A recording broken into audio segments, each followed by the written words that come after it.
بسم الله الرحمن الرحيم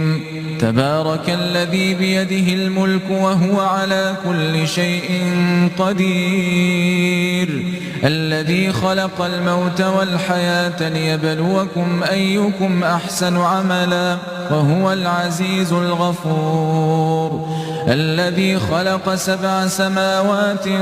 طباقا ما ترى في خلق الرحمن من تفاوت فارجع البصر هل ترى من فطور